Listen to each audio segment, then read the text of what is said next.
Meu nome é Ricardo Manzi, sou vice-presidente do Sindsaúde, que é o Sindicato dos Trabalhadores do Sistema Único de Saúde de Goiás. Estamos aqui na sede da entidade e com a ideia, de constituir um comitê de trabalhadores da saúde na luta contra a pandemia do coronavírus.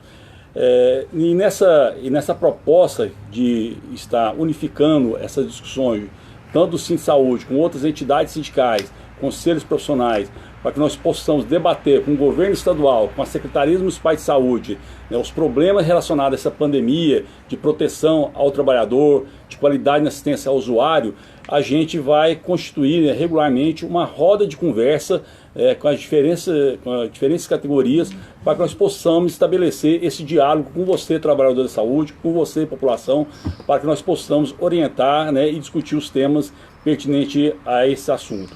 Estamos aqui hoje recebendo a Lorena Bahia, que é presidente do Conselho Regional de Farmácia do Estado de Goiás, auditora do SUS da Secretaria de Estado de Saúde de Goiás, farmacêutica da Secretaria Municipal de Saúde de Goiânia, e também o Fábio Basílio, que é presidente do Sindicato dos Farmacêuticos do Estado de Goiás, vice-presidente da Federação Nacional dos Farmacêuticos e também é farmacêutico da Secretaria Municipal de Saúde. Bom dia, Lorena. Bom dia, Ricardo, Fábio, os trabalhadores que nos acompanham ao vivo pelo Facebook. Quero parabenizar vocês por essa iniciativa. Eu acho que mais do que nunca é preciso que nós que estamos na linha de frente como profissionais de saúde e agora representando esses profissionais nas nossas entidades, que a gente esteja orientando os nossos trabalhadores para que eles possam salvar vidas, mas ao mesmo tempo trabalhar com segurança para garantir um bom atendimento e também a manutenção das suas vidas e das vidas das suas famílias. O Conselho Regional de Farmácia do Estado de Goiás sente-se honrado por estar aqui hoje com vocês, para a gente fortalecer a participação dos trabalhadores da saúde, dentre eles o farmacêutico, no enfrentamento dessa pandemia. É com informações corretas, com orientação, que a gente vai conseguir, se Deus quiser, atravessar esse momento cheio de incertezas e dúvidas que a gente se encontra. Bom dia, Fábio Basílio. Uma saudação inicial aí para os trabalhadores da saúde aqui de Goiânia, do estado de Goiás e dos diversos municípios. Bom dia, Ricardo. Bom dia, Lorena. É um prazer estar aqui no Centro de Saúde, onde eu militei por 6 anos. Tenho muito orgulho de ter feito parte da equipe aqui do Centro de Saúde, na luta pela defesa dos trabalhadores, dos direitos dos trabalhadores e em defesa do SUS, que é o principal marco da soberania nacional. A gente tem que defender o SUS para garantir a soberania nacional do Brasil e garantir também a saúde dos nossos profissionais, dos farmacêuticos que estão nas farmácias do serviço público e do serviço privado. E como se fala, 80 a 90% dos casos do coronavírus será assintomático com sintomas menores. Esses pacientes com certeza serão atendidos na farmácia, juntamente com os outros 10 a 20% que terão sintoma mais grave. Ou seja, 100% dos pacientes com coronavírus serão atendidos nas farmácias, do setor público e privado. Então a gente precisa que esses trabalhadores estejam devidamente equipados, paramentados, para não se adoecerem, salvando a vida das pessoas. É cuidar de quem cuida. Lorena e Fábio, aqui no Sindsaúde a gente tem recebendo constantemente denúncias, dúvidas dos trabalhadores da saúde, seja da Secretaria de Estado ou das diversas secretarias municipais, em relação às condições de trabalho, em relação aos equipamentos de proteção individual adequados para esse momento que nós estamos vivenciando, em relação aos equipamentos de proteção coletiva. Inclusive o Sindsaúde montou um canal de comunicação para poder receber essa denúncia e tomar as medidas necessárias para proteger esses trabalhadores, proteger inclusive a população. Uma das medidas que nós fizemos foi exatamente já encaminhar, na semana passada, um ofício para o governo do estado de Goiás, colocando a nossa posição em relação a essa necessidade de se garantir a segurança necessária na atividade laboral, se resguardar aqueles trabalhadores da saúde que são dos grupos de risco, que é idosos, com mais de 60 anos de idade, as mulheres que estão grávidas, os doentes crônicos, hipertensão, diabético, entre outros, e também para poder fazer gerar uma informação adequada, como é que está a rede hoje do sistema de saúde, em especial a UTI, os leitos de internação, os respiradores, ventiladores estão suficientes para atender essa demanda e assim por diante, né? E também encaminhamos esse mesmo ofício para a Secretaria Municipal de Saúde. O que o Conselho Regional de Farmácia também está fazendo, está orientando para a gente, neste momento dessa pandemia, que é uma pandemia que está causando a crise humanitária, social, econômica e assim por diante, no sentido de orientar não só os farmacêuticos, mas a sociedade como um todo. Então, nós do Conselho Regional de Farmácia, nós temos trabalhado incansavelmente na questão da orientação. A nossa fiscalização hoje, ela está orientando os profissionais, orientando os estabelecimentos farmacêuticos em como a gente pode se organizar enquanto categoria, enquanto atividade essencial, manutenção da vida, porque é assim que as farmácias estão sendo tratadas nesse momento, através do decreto do nosso governador Ronaldo Caiado, 9637, que classifica as farmácias, os laboratórios de análises clínicas, como atividades essenciais, equiparando, né, a atividade que acontece nesses estabelecimentos, a mesma que ocorre na saúde pública, nos hospitais, nas clínicas. Então, a farmácia é uma atividade essencial à vida e é um estabelecimento de saúde. E existem alguns cuidados básicos que os proprietários de estabelecimentos farmacêuticos, eles têm que tomar para que esses estabelecimentos possam garantir a segurança dos seus trabalhadores e, ao mesmo tempo, atender às demandas da população, que não são pequenas nessa época da pandemia. Então, hoje, a principal orientação do Conselho é em relação ao distanciamento que deve ser obedecido entre o balcão de atendimento, o caixa e os clientes que ali estão na farmácia.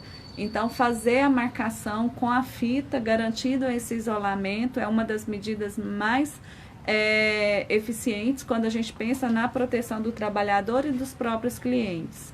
Temos orientado também que se lave as mãos com uma maior frequência, né? Então, que se garanta para esses trabalhadores, né, pia com água corrente, sabão bactericida, né, para fazer a limpeza. Promover a limpeza e a asepsia de objetos, né, que são utilizados, né, durante o exercício profissional do farmacêutico. Então, fazer asepsia com álcool A70 do estetoscópio, do glicosímetro, do aparelho de pressão, dos computadores, celulares, telefones, né? Então, a cada 2 horas a gente limpar esses objetos ou após cada atendimento. Fazer o isolamento também daqueles pacientes que chegam na farmácia com algum sintoma de gripe.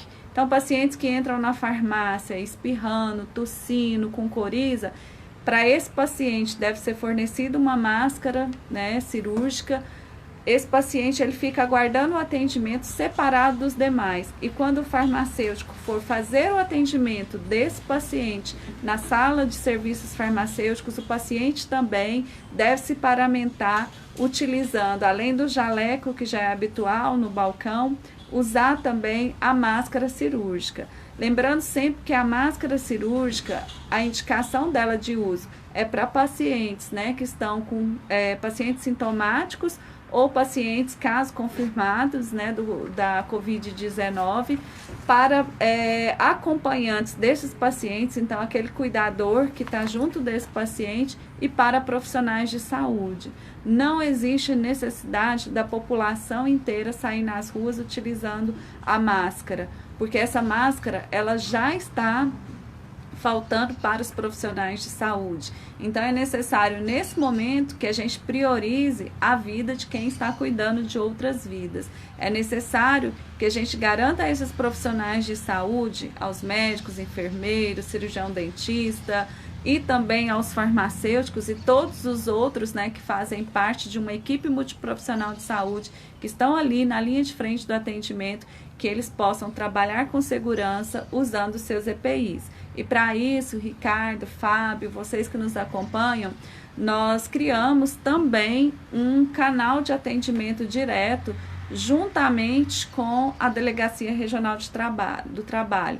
A auditora, né, da DRT, doutora Jaqueline Carrijo, ela tem nos ajudado muito. Todas as fiscalizações que hoje o Conselho Regional de Farmácia faz, onde é detectado, né, a falta de EPI, nós temos encaminhado a denúncia para a DRT, para o Ministério Público do Trabalho, para que essas empresas adotem as medidas necessárias. Então, hoje a gente tem um canal direto, que é o Alô Trabalho, o número do telefone é 158. Então, você que não recebe o seu EPI, você que está dentro de uma empresa trabalhando sem as medidas de segurança necessárias, você precisa de denunciar esse abuso. E o Conselho tem recebido. Uma preocupação que nós temos muito grande é com relação aos trabalhadores da saúde que pertencem ao grupo de risco. Qual que é a orientação ou a discussão que os Conselhos Regionais de Farmácia estão fazendo, inclusive o próprio Sindicato Farmacêutico, Fábio, sobre essa situação, né? Porque nós sabemos que existe uma vulnerabilidade desses profissionais, né? São profissionais que estão no grupo de risco e é preciso, obviamente, cuidar dessas pessoas que cuidam dos outros, né? Então, eu gostaria de saber qual que seria, mais ou menos, a orientação que vocês estão trabalhando, né, tanto do Conselho quanto dos sindicatos farmacêuticos. O Fábio primeiro. Vai, Lorena. Então, Ricardo, você tocou num ponto importantíssimo, que são os grupos de risco.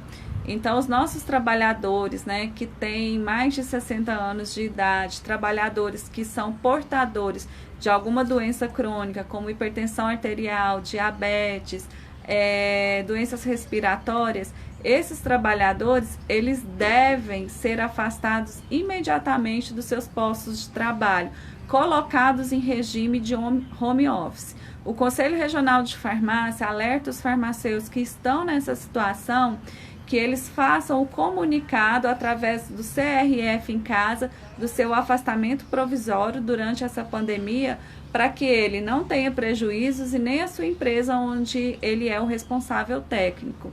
Então, a farmácia, ela pode, né, nesse momento de calamidade, funcionar sem a presença do farmacêutico por até 30 dias, desde que esse estabelecimento não comercialize antibióticos e produtos sujeitos ao controle especial. Então, existe essa previsão legal e é uma questão de vidas mesmo. Afastar esses trabalhadores que se encontram no grupo de risco, né?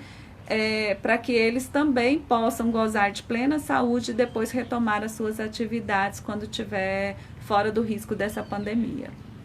A Basílio também, já houve uma tratativa dentro do sindicato farmacêutico, uma orientação em relação aos profissionais? Sim. Na verdade, Ricardo, assim, a gente começou, quando começou a questão da pandemia, os comércios fechados e tal, as pessoas procuraram muito e, na verdade, faltou, né, no começo, faltou EPIs no mercado, né? Faltou máscara, faltou o próprio álcool em gel, faltou bastante coisa para os profissionais de saúde. Então, o Sindicato Farmacêutico notificou o Sincofarma, que é o sindicato dos donos de farmácia. Nós notificamos todas as redes e nós fizemos uma denúncia no Ministério Público do Trabalho acerca da falta desse equipamento para o farmacêutico trabalhar, né? As redes nos notificaram, nos noticiaram, nos responderam que a questão era a falta mesmo no mercado, que assim que tivesse disponibilidade estariam oferecendo a seus trabalhadores. Uma questão que a Lorena falou que é importante, você sem o EPI, mas pelo menos mantendo o distanciamento, o isolamento ali na hora do atendimento, você está se prevenindo.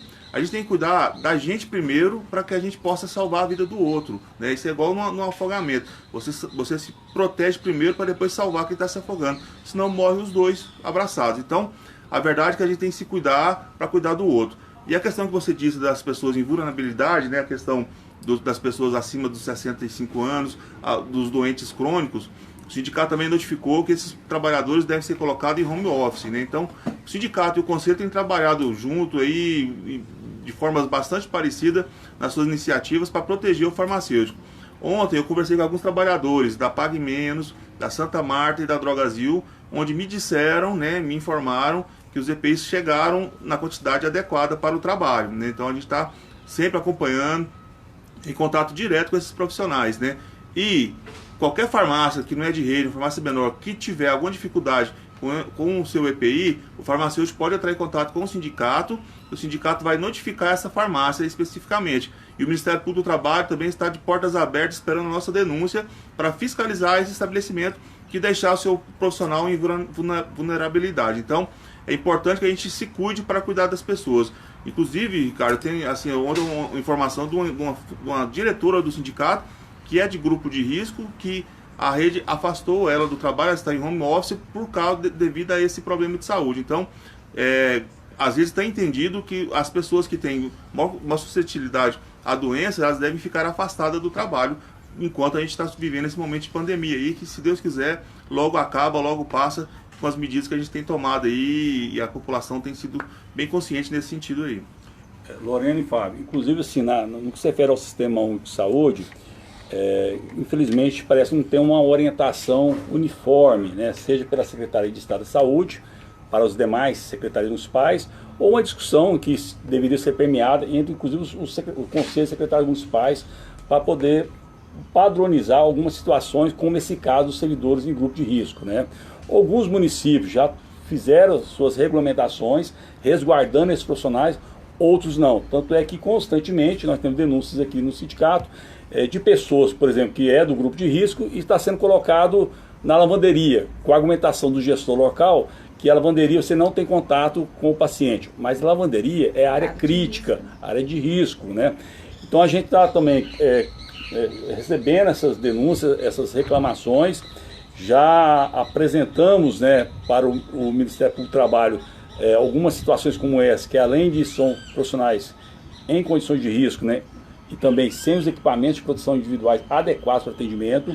E aí é importante que os secretários municipais entendam, os próprios secretários estaduais de saúde, que essas entidades sindicais que estão aqui, que é o Conselho Regional de Farmácia, o Sindicato Farmacêutico, Sindsaúde, sindicatos de enfermeiros, sindicatos médicos, odontologistas, conselhos profissionais de diversas categorias, nós estamos aqui para contribuir e para tirar as melhores soluções possíveis para resguardar não só o trabalhador que está ali atendendo, mas também a população, né? Eu acho que é isso, a gente acaba fazendo um papel importantíssimo de não só apontar quais são os erros, mas também quais são os caminhos necessários para que nós possamos, né, superar esse momento, que é um momento de fato muito preocupante. A própria OMS, que é a Organização Mundial de Saúde, colocou que a perspectiva é de uma catástrofe, né? E os países que tomaram atitudes de isolamento social, medidas de proteção de forma preventiva, estão acabando conseguindo superar essas situações, diferente de outros países que não fizeram ou fizeram tardiamente, como Estados Unidos, Itália e assim por diante. Nesse sentido, qual que é a avaliação que vocês têm em relação às medidas tomadas pelos governos de alguns estados, porque não houve uma orientação nacional? Posteriormente, o Ministério da Saúde acabou entendendo que era necessário essa medida de isolamento social, né, de diminuição de circulação de pessoas em virtude do pico de transmissão, né, do coronavírus, né, e que aparentemente estava bem encaminhado para isso, mas há uma nova discussão de não haver a necessidade desse isolamento social e qual o risco significaria isso para a sociedade e como um todo. Lorena, por favor. Então, gente, nesse momento eu penso que a gente tem que aprender muito com os países, né, que já passaram pela pandemia e hoje estão se recuperando no sentido de não haver mais mortes, né, do que já tiveram em um passado bem recente. A medida do isolamento social, ela é uma das medidas mais efetivas quando a gente pensa do ponto de vista da epidemiologia do achatamento da curva de contaminação com o coronavírus.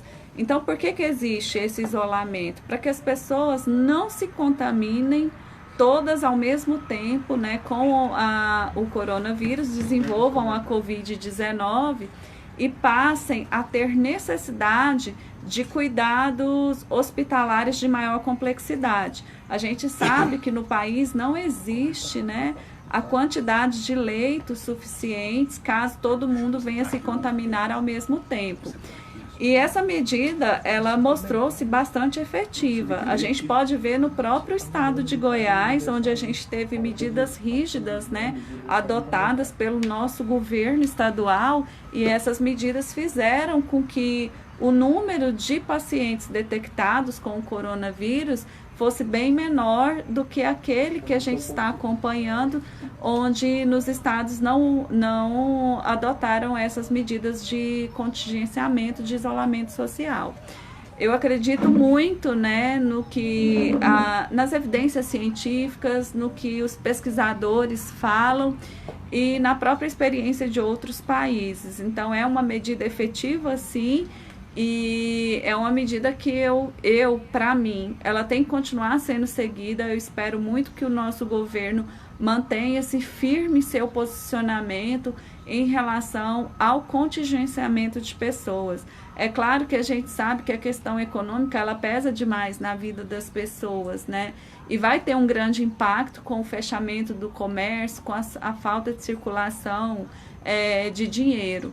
Mas eu entendo que as questões econômicas não podem, nesse momento, sobrepor as recomendações de saúde pública para manutenção da vida das pessoas, porque senão, como a OMS está classificando, a gente vai correr mais rápido para esse cenário de catástrofe mundial. Basílio, também, qual que é a visão que vocês têm em relação a essas medidas recomendadas pela Organização Mundial de Saúde, por outros órgãos internacionais, para o combate a essa pandemia do coronavírus, do Covid-19? Em especial essa questão do isolamento social. Bom, infelizmente, assim, porque não tem como, assim, não tem um tratamento eficaz ainda para o coronavírus. Estão se trabalhando com a cloroquina, que possivelmente vai ser um medicamento para tratar os doentes, vai ser para tratar os doentes, né? Então não tem nada profilático, nada preventivo. Então, infelizmente, a única medida que a gente pode tomar é o isolamento social. Então, infelizmente, é uma medida eficaz. É fácil observar. Brasília e Goiás foram estados que rapidamente entraram nesse isolamento social. Goiás, a curva de crescimento de casos novos é muito pequena, e em Brasília tem mais de 24 horas que não tem nenhum novo caso do coronavírus. Ou seja, é fundamental esse isolamento social. Na questão que a Lorena traz muito bem, a questão econômica, e eu sei, assim, a gente conhece, a gente sabe que 50 milhões de pessoas no Brasil hoje estão desempregadas ou na informalidade. Essas pessoas vão padecer muito e pode ter futuro, né, muitas mortes devido a isso. Esta é a hora, na minha opinião, do governo federal, estadual e municipal agirem, incentivando. Para você ter ideia, mais de 400 bilhões de reais por ano são pagos em juros de dívida. Por que não pegar uma parte desse dinheiro e destinar para as empresas pagarem os salários?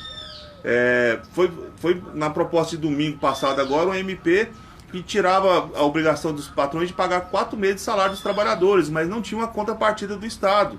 E esse trabalhador ficar 4 meses sem salário fazendo o quê? Então, a verdade, a gente entende que as empresas estão fechadas, as empresas estão em dificuldade, mas é um momento de crise. E um momento de crise a gente precisa que a União, o governo federal, tenha ações para superar essa crise, não para aumentar a crise. A gente espera que tenha recursos, mandaram 88 bilhões de reais para os bancos. Em vez de trazer esse dinheiro para banco, para pagar dívida pública, dívida externa, pega esse dinheiro e investe nas pequenas empresas, ajuda os autônomos, os feirantes, por exemplo, estão sem renda, né? Esse dinheiro tem que ir para os feirantes, tem que ajudar quem realmente está sem renda nenhuma, né? E essas pessoas vão passar sempre por muita dificuldade.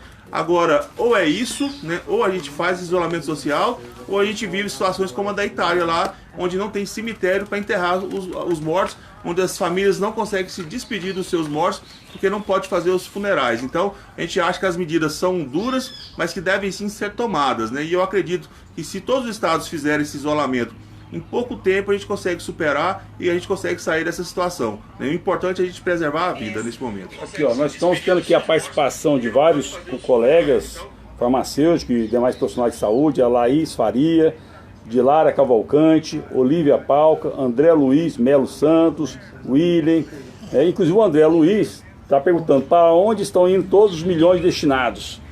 Aí é importante lembrar que tem uma pauta que está na ordem do dia, que precisa ser rediscutida e revista, né, Fábio e Lorena? Que infelizmente em 2016 foi aprovada a emenda constitucional 95, essa emenda constitucional foi aprovada a revelia da posição do Conselho Nacional de Saúde, né, das entidades representativas dos trabalhadores do SUS, das entidades representativas dos usuários do Sistema Único de Saúde, mostrando que seria, caso fosse aprovado, que foi o caso, né, a PEC da morte, né, porque diminuiria recursos para o Sistema Único de Saúde. Só em 2019 nós tivemos a redução de 20 bilhões de reais ao Sistema Único de Saúde em virtude dessa emenda constitucional 95, que congelou, né, o recurso tanto para o Sistema Único de Saúde, como para outras áreas, né, ou serviços públicos. Então é uma discussão que nós precisamos pautar, acho que é importante a gente fazer essa reflexão com os nossos companheiros. Nessa questão que você colocou, Fábio Basílio, inclusive é importante lembrar aqui que países como Inglaterra, França, Alemanha, Estados Unidos, Espanha, estão ali auxiliando a sua população, bancando água, luz, aluguel, pagando mais de 80% dos salários ou auxílio em dinheiro para a população em quarentena, isolamento social. Isso que o governo tem que estar pensando, como é que no momento de uma crise sanitária como essa, ele pode tomar medidas para resguardar a maioria da população brasileira, que são a população mais vulnerável socialmente. Nós temos hoje 24 milhões de brasileiros em serviços autônomos, mais 13 milhões de desempregados, mais 30 milhões que dependem desse comércio. Então ele tinha que tomar medidas para atender essa população, além dos pequenos e médios empresários, né? Que quando ele fala que vai passar 40 bilhões para os bancos, quem vai ter acesso a esse crédito vai ser somente os grandes empresários. Os médios e pequenos empresários não terão acesso. Inclusive isso vale para as farmácias, para as drogarias, né? Essa questão. Então é importante que o governo adote medidas para proteger a sociedade, proteger esses pequenos e médios empresários e para parar de fazer proselitismo político, como se os 40 bilhões ou mais, né, destinados aos bancos iria resolver o nosso problema econômico, e não resolverá, né? Eu queria aqui mudar um pouquinho de assunto, mas tem uma relação com esse problema que nós estamos tratando, sobre a campanha de vacinação. Acho que a Lorena Bahia, ela conhece bem como é que é o processo dessa campanha de vacinação, contribuiu por várias vezes na Secretaria Municipal de Saúde de Goiânia. E como é que tem que ser a conduta hoje em relação a essa campanha de vacinação em virtude de estar acontecendo no momento dessa pandemia do coronavírus? Então, gente, nós iniciamos, né, mais uma campanha de vacinação contra H1N1 nessa última segunda-feira, dia 23 de março. E a campanha, inicialmente, ela prioriza 2 grupos, né, que são grupos de risco, que são os idosos, né, e também os profissionais de saúde. Em relação à farmácia, me assustou, Ricardo e Fábio, mesmo a gente estando em 2020, no meio de uma pandemia, que algumas prefeituras não estavam considerando os farmacêuticos como profissionais de saúde. Veja só que absurdo, quantas pessoas vão à farmácia, né? Quando tem alguma dúvida, precisa de algum medicamento. A farmácia hoje é o ponto de saúde mais acessível à população. Ninguém precisa de marcar horário para falar com o farmacêutico, para fazer qualquer tipo de esclarecimento. E esses profissionais que estão na linha de frente, juntamente com outros profissionais de saúde, estavam tendo tolhido o seu direito de serem vacinados. Nós fizemos 2 notificações extrajudicial, uma para o prefeito de Anápolis e outra para o prefeito de Rio Verde, para garantir que não só os farmacêuticos, mas também todos os trabalhadores da farmácia tenham garantido o seu acesso à vacinação contra o H1N1. É preciso que a gente proteja a vida de quem está cuidando de outras vidas. E graças a Deus a gente já teve a confirmação por parte desses 2 municípios que agora sim os farmacêuticos estão incluídos, né, entre o rol dos profissionais de saúde que serão vacinados. Agora um problema que a gente está tendo é a falta da vacina nos postos de saúde. Nós faríamos a vacinação para todos os farmacêuticos e técnicos de laboratório no próximo sábado no Conselho Regional de Farmácia. Infelizmente, ontem à tarde, a Secretaria Municipal de Saúde de Goiânia cancelou essa vacinação. A gente vai ter divulgado uma próxima data, né, junto com a Secretaria Municipal de Saúde, para que a gente possa, de fato, remarcar essa data para garantir aos farmacêuticos e técnicos de laboratórios inscritos no nosso conselho que eles se vacinem na sede do CRF com mais segurança, desafogando assim os serviços de saúde. E é importante também observar nesse momento que as medidas de segurança como o distanciamento mínimo de 1 metro não está sendo respeitado nas unidades de saúde onde ainda tem a vacinação. Então não adianta a gente aglomerar, não adianta a gente estar perto demais das pessoas para se vacinar, porque ali também existe um risco de contaminação não só do coronavírus, mas de outras doenças virais também. Fábio Basílio, também, bom, qual que é a compreensão que você está tendo nesse momento do corona, com a campanha de vacinação e essa coisa absurda que foi colocada pela Lorena Bahia de prefeitos não reconhecer que o farmacêutico, inclusive, é um dos profissionais de saúde vitais, né, para tanto o funcionamento do sistema de saúde, quanto inclusive para a iniciativa privada, né? Faz parte, né, dessa equipe multidisciplinar necessária.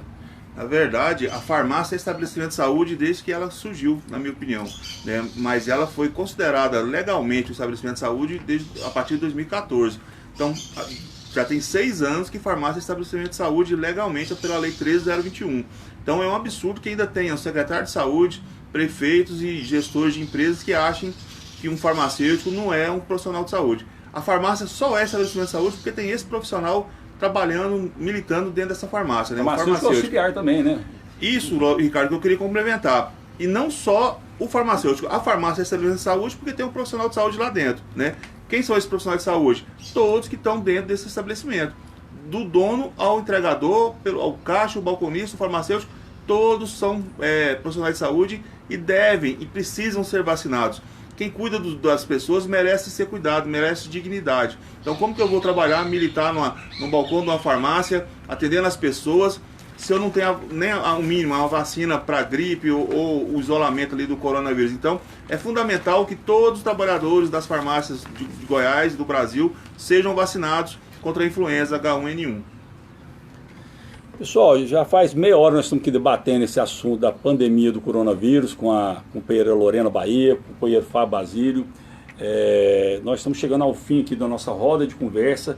Vou passar aqui para os dois para as considerações finais, lembrando que daqui 2 dias nós faremos outra roda de conversa com outras categorias, para que nós possamos ampliar esse debate, dirimir as dúvidas existentes sobre esse momento que estamos vivendo e tirar, né, os melhores caminhamentos necessários para poder resguardar o trabalhador, a trabalhadora, mas também, né, ao usuário, seja do sistema de saúde ou seja da iniciativa privada.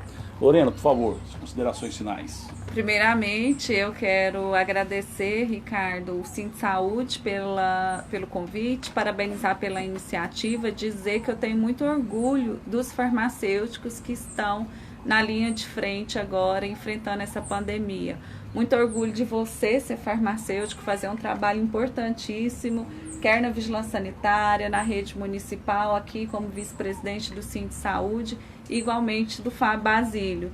Então, vocês são farmacêuticos que fazem a diferença e que nesse momento de enfrentamento da pandemia não abandonaram a nossa categoria. Os profissionais de saúde estão todos os dias trabalhando mais do que nunca para que esses profissionais eles sejam orientados e sigam atendendo a população, salvando vidas com mais segurança. Então, tenho muito orgulho dessas entidades, né, que representam os trabalhadores, especialmente o meu sindicato, o Sindicato dos Farmacêuticos.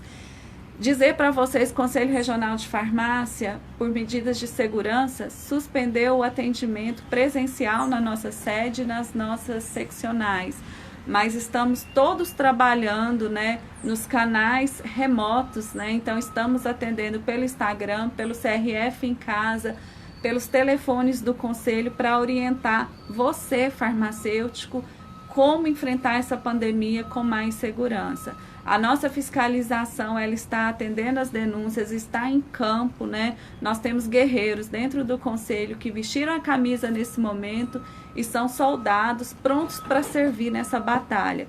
Então, agradeço muito o empenho da nossa equipe de fiscalização, de toda a equipe do Conselho Regional de Farmácia, que não tem medido os esforços, né? Está junto com a nossa diretoria, prontos para atender todos vocês. O Conselho continua à disposição de todos vocês e eu tenho certeza que os nossos quase 11 mil farmacêuticos estão a postos nos hospitais, nas unidades de saúde pública, nas farmácias, drogarias, nas universidades, fazendo o bem à população.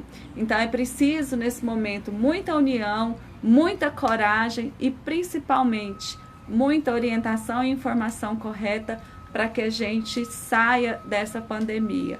Então vamos em frente com fé em Deus, muito trabalho e confiança nas nossas autoridades sanitárias que tudo vai dar certo. Basílio, por favor. Assim como as farmácias são estabelecimentos de saúde, são essenciais, não podem fechar, o sindicato e o conselho também não podem. A gente não pode atender presencialmente. O sindicato farmacêutico está à disposição nas redes sociais, no nosso site, no nosso e-mail e também no telefone 98484-8775. 98484-8775. Então, é nosso zap, nosso telefone, você pode ligar, pode falar pro zap, fazer denúncia, passar informações. A gente quer estar atuando sempre ao lado do farmacêutico, né? Que o farmacêutico faz bem à sociedade. Onde tem um farmacêutico atuando, com certeza tem uma população assistida por um profissional de saúde de qualidade. Então, agradecer, Ricardo, aqui o espaço, e como eu disse, muito orgulho de ser filiado ao Sindicato de Saúde também e de fazer parte por 6 anos da diretoria desse sindicato maravilhoso que tanto luta pelos nossos servidores públicos e pelo nosso SUS. Que afinal de contas, quem está garantindo a sobrevivência do brasileiro neste momento de crise é o SUS, né? É o SUS. Teve um senhor que chegou em Brasília, riquíssimo, viajou por vários países da Europa, foi para um hospital que nem plano de saúde não atende, só no dinheiro.